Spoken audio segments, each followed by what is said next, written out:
Hi guys, आज मैं आपके सामने बहुत ही इंपॉर्टेंट टॉपिक लेकर आया हूँ। अगर आप सिविल इंजीनियर हैं और आप फ्रेशर सिविल इंजीनियर हैं, आपको इंडस्ट्री में जॉब नहीं मिल रही है, तो अगर आप कहीं पे भी इंटरव्यू देने के लिए जाते हो तो आप इंटरव्यू में क्या क्या क्वेश्चन पूछे जाते हैं एक फ्रेशर सिविल इंजीनियर से इंडस्ट्री में। तो आज मैं उसी टॉपिक के ऊपर डिस्कस करने वाला हूँ, इंटरव्यू क्वेश्चन से रिलेटेड पॉइंट। और अगर आप मेरी वीडियो को, अगर आपको ये मेरा सेकंड पार्ट है, आपको मेरे यूट्यूब चैनल पे जाके आप मेरा फर्स्ट पार्ट देख सकते हो, सिविल इंजीनियर का इंटरव्यू कैसे होता है। अब मैं सेकंड पार्ट डिस्कस करने वाला हूँ फ्रेशर सिविल इंजीनियर के लिए। Fresher civil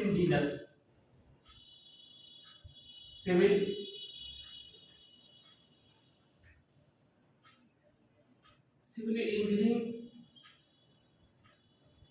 interview question. अगर आप इंडस्ट्री में इंटरव्यू देने के लिए जाते हैं तो इंटरव्यू क्या लेता है, Indian standard Indian standard bricks size. Indian standard हमारी ब्रिक साइज होती है 190 mm multiply 90 mm। Second point है 1 मीटर में कितने फीट होते हैं, 3.28 3.28 हमारे होते हैं। 3 फुट 28 mm होते हैं हमारे। ड्राइंग हमारी किस में बनी होती है, किस में बनी होती है। ड्राइंग हमारी mm में बनी होती है, mm और मीटर में होती है। स्टेयर्स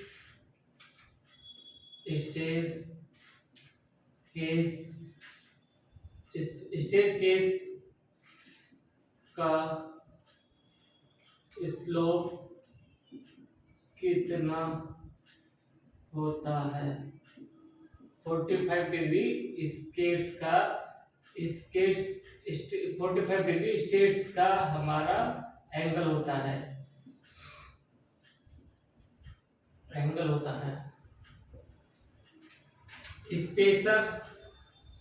स्पेसर गुल्ला हम बीम में कितने का यूज करते हैं, 20 mm का हम स्टील का स्पेसर गुल्ला यूज करते हैं। सेकंड पॉइंट है स्लैब कास्टिंग करते समय जितनी हमारी हम एग्रीगेट हम यूज करते हैं, उतने का हम स्पेसर गुल्ला यूज करते हैं। 6 पॉइंट है कॉलम में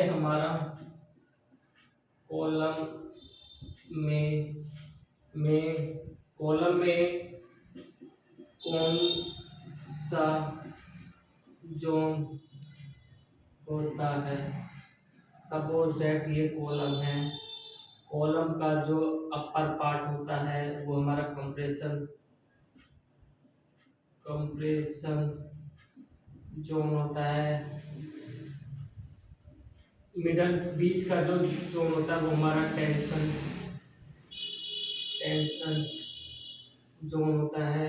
और नीचे का लोअर पार्ट्स होता है कंप्रेशन जोन होता है। बीम में कौन सा जोन होता है, ये बीम है। बीम का जो अपर पार्ट्स होता है उसमें टेंशन जोन होता है, नीचे का पार्ट्स होता है हमारा टेंशन जोन होता है, और जो मिडल का पार्ट्स होता है हमारा ये बीच, ये है बीच का मिडल पार्ट्स है, ये ये है कंप्रेशन जोन होता है, कंप्रेशन जोन होता है। आठवां, एक वन बैग सीमेंट सीमेंट का वेट कितना होता है? 50 kg। एक सीमेंट बैग का 50 kg वेट होता है। सीमेंट सीमेंट की लाइफ कितनी होती है? 3 मंथ। 3 मंथ सीमेंट की लाइफ होती है।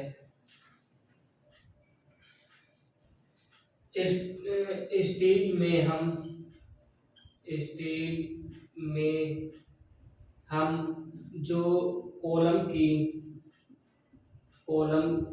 की रिंग बनाते हैं, रिंग की हुक लेंथ क्या होती है? हुक लेंथ क्या होती है? 10 मल्टीप्लाई डी 10 से होती है, और एंगल 135 डिग्री एंगल होता है, 135 डिग्री एंगल होता है। मिनिमम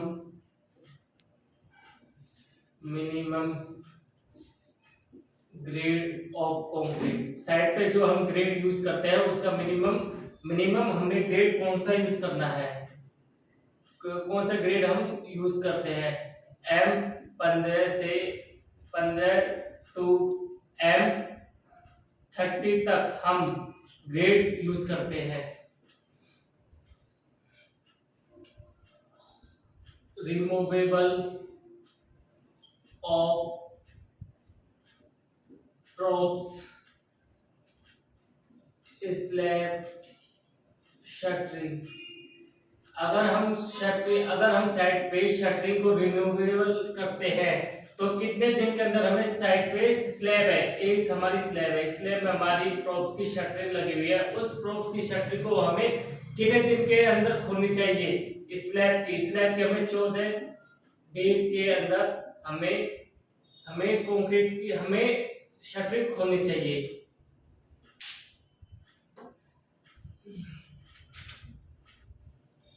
कंक्रीट की स्ट्रेंथ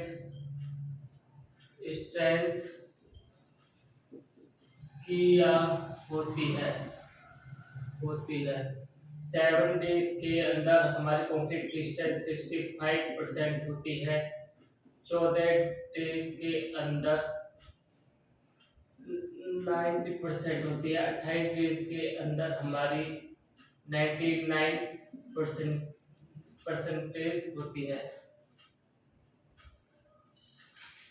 साइड पे जो हम कंक्रीट यूज करते हैं, साइड पे हमने कंक्रीट मंगवाया है आरएमसी का, जिसे हम एक ट्रक के अंदर हम कंक्रीट को मंगाते हैं। उस कंक्रीट को हम साइड पे कैसे यूज करते हैं कि उस कंक्रीट की क्या क्वांटिटी है।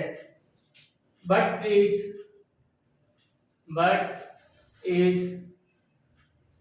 Concrete test site, slump test, cube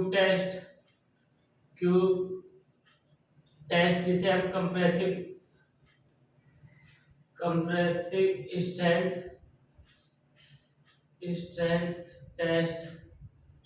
test बोलते हैं।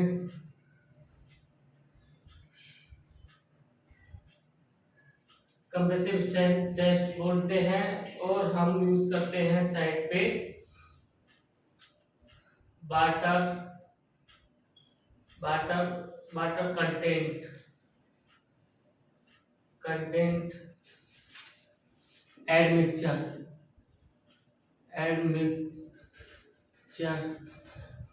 टेस्ट। जो देखो साइड पे जो हम वाटर यूज करते हैं उस वाटर की क्या पीएच वैल्यू होनी चाहिए, 6 पीएच वैल्यू होनी चाहिए। साइड पे जो हम वाटर यूज करते हैं क्यूरिंग के लिए उस वाटर की क्या पीएच वैल्यू होनी चाहिए, 6 होनी चाहिए। फर्स्ट क्लास ब्रिक्स की हमारी first class BRICS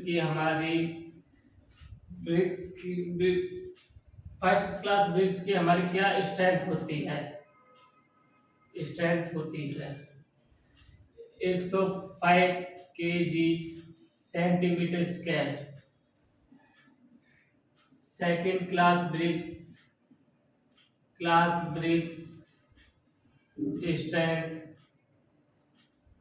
strength 70 KG centimetre square.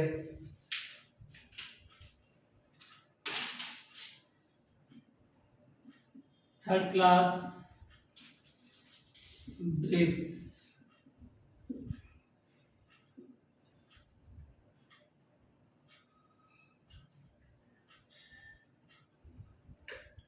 25 KG centimetre square.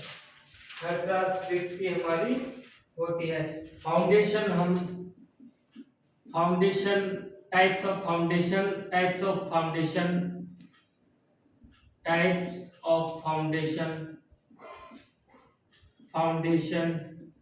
और टाइप्स ऑफ हमारी किस प्रकार की फाउंडेशन होती है और हम फाउंडेशन को कहाँ पे यूज करते हैं। ट्रेपेजो आइडियल फाउंडेशन। सेकंड होती है rectangular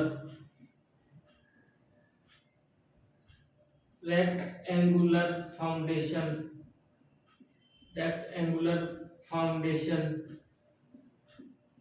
raft foundation. Combined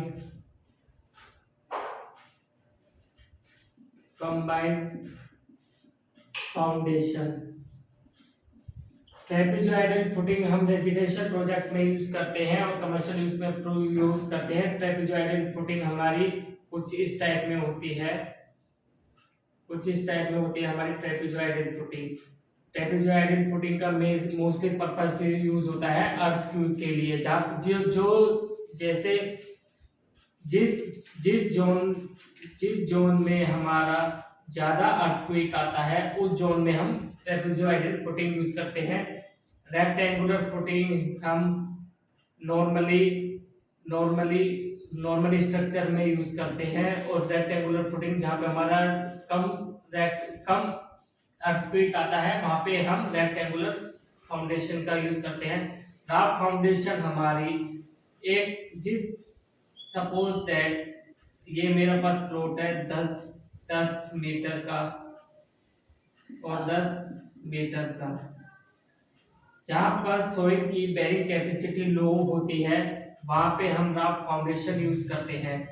raft foundation मेरे पूरे प्लॉट में होती है। एक प्रॉपर लोड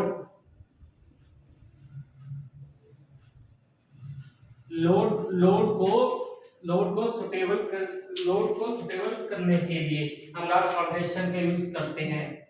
कंबाइंड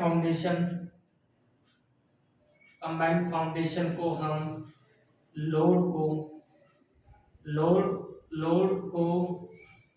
को ट्रांसफर करने के लिए हम कंबाइंड फुटिंग का यूज करते हैं। पाइल फाउंडेशन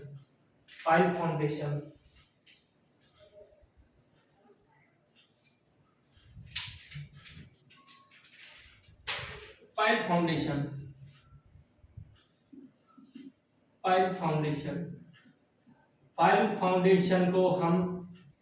फाउंडेशन हमारी गोल होती है। इसको पाइल फाउंडेशन को हम रिवर में सोइल की बेयरिंग कैपेसिटी लो होती है, वहां पर उसे हम पाइल फाउंडेशन यूज करते हैं। कम स्पेस के लिए हम पाइल फाउंडेशन यूज करते हैं। 17वां पॉइंट है हमारा, 17वां पॉइंट है हमारा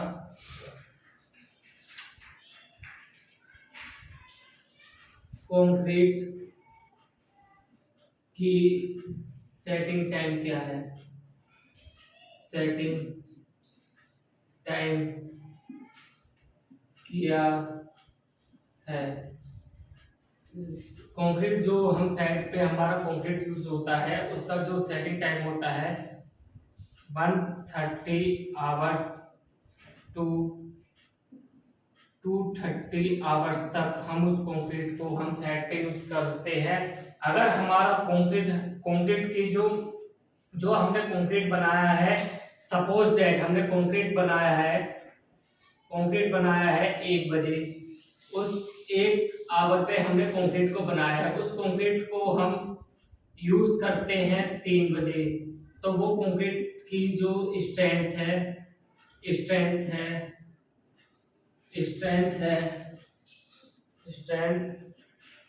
कम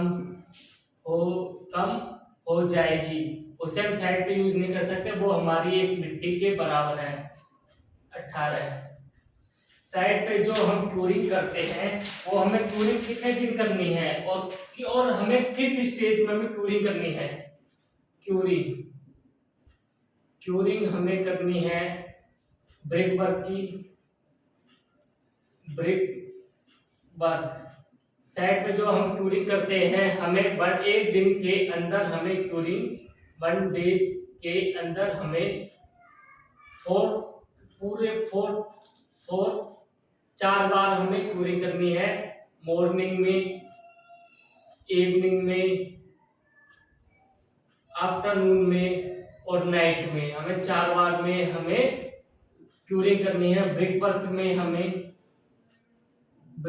में हमें क्यूरिंग करनी है 14 डेज।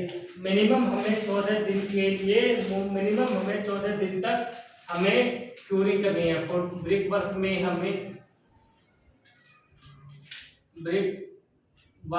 हमें 14 डेज। प्लास्टर जो हम करवा रहे हैं 20 डेज। कंक्रीट है हमारा, कंक्रीट में हमें 28 डेज तक हमें क्यूरिंग करनी है। तो गाइस, अगर आप किसी भी इंडस्ट्री में इंटरव्यू देने के लिए जाते हो तो आपसे ये इंपॉर्टेंट क्वेश्चन जो आपका इंटरव्यू ले रहा है वो आपसे यह पॉइंट पूछ सकता है। अगर आप सिविल इंजीनियर फ्रेशर हो या फिर आप एक्सपीरियंस होल्डर हो, आप किसी भी कंपनी में इंटरव्यू देने के लिए जाते हो तो जो आपका इंटरव्यू लेता है वो आपसे इन टॉपिक के ऊपर आपसे इंटरव्यू पूछ सकता है। तो अगर आपको मैंने एक वीडियो बनाई है ये मेरा YouTube चैनल है सिविल इंजीनियर विशाल मिश्रा, आप मेरे YouTube चैनल पे जा सकते हो। तो इसका फर्स्ट पार्ट है, ये आप मेरा फर्स्ट पार्ट देख लेना। उसमें भी मैंने बहुत सारे पॉइंट बताए हैं इंटरव्यू के बारे में। वहां से भी आपको कुछ हेल्पफुल मिल सकता है। आप कहीं भी इंटरव्यू देने के लिए जाओ तो आप मेरी वीडियो को देख लेना, आपका 100 to 100% सिलेक्शन होगा। तो गाइस, आपको मेरी वीडियो अच्छी लगी हो तो आप मेरे YouTube चैनल को लाइक करें, शेयर करें और सब्सक्राइब करें, और मेरी ये वीडियो आप अपने दोस्तों में शेयर करें।